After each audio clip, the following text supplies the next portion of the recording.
Hi friends, ഇന്ന് ഞായറാഴ്ച ആയിരുന്നുകൊണ്ട് പിന്നെ എങ്ങോട്ടും പോകണ്ടല്ലോ. ഓഫീസ് അവധിയാണ്, ആരും അവധിയാണ്. അതുകൊണ്ട് ഞങ്ങൾ പിന്നെ പയ്യെ രാവിലെ എണീറ്റ് കഴിഞ്ഞ് പിന്നെ ഇന്ന് ദേശവിളക്ക് ഉണ്ടായിരുന്നുണ്ട് തേക്കുളപ്പടിക്ക്. അപ്പോൾ അതുകൊണ്ട് വൈകുന്നേരം അങ്ങോട്ട് പോകാനുള്ളതുകൊണ്ട് പിന്നെ വേറെ പ്രത്യേകിച്ച് കൂട്ടാത്തിന് അങ്ങനെയൊന്നും ഉണ്ടാക്കണ്ടെന്ന് വെച്ചിട്ട് രാവിലെ കടകളിലൊന്നും പോയില്ല. പിന്നെ വൈകുന്നേരം ആയപ്പോൾ എല്ലാവരും കുളിച്ച് റെഡിയായിട്ടോ ദേശവിളക്കിന് പോകണേ. വൈകിട്ടാട്ടോ ദേശവിളക്ക്.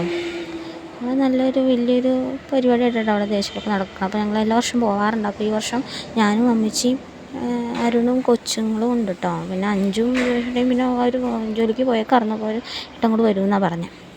അപ്പോൾ ഞങ്ങൾ ഇവിടെ നിന്ന് തന്നെ വേഗം തന്നെ റെഡിയായി. ഞാനും ശ്രാവണിയും കൊച്ചൊക്കെ റെഡിയായി, അരുണും റെഡിയായി.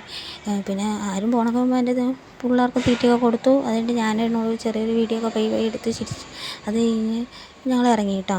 ദേശവിളക്കിന് അത്യാവശ്യം ആൾക്കാരൊക്കെ ഉണ്ടായിരുന്നു കേട്ടോ. അവിടെ ചെന്ന് കഴിഞ്ഞപ്പോൾ അത്യാവശ്യം ചിന്തുപാട്ടും എല്ലാം നമുക്ക് നല്ലൊരു അന്തരീക്ഷമാണ്. നമുക്ക് അവിടെ ചെല്ലുമ്പോൾ തന്നെ മനസ്സിനൊരു കുളിർമ എല്ലാ കാര്യങ്ങളും ഉണ്ട് കേട്ടോ. അത് കാണുമ്പോൾ തന്നെ നമുക്ക് മനസ്സിൻ്റെ സന്തോഷമൊക്കെ ഉണ്ടായിരുന്നു. ദേശവിളക്കിന് അവിടുത്തെ ചിന്താട്ടം കുറച്ചൊക്കെ കണ്ടു. അത് കഴിഞ്ഞപ്പോൾ സദ്യ ഉണ്ടായിരുന്നു. സദ്യയൊക്കെ കഴിച്ചു. ഇത് അവിടെ വെച്ചിരുന്ന അയ്യപ്പൻ്റെ ഒരു വിഗ്രഹത്തിൻ്റെ ഫോട്ടോയാട്ടോ.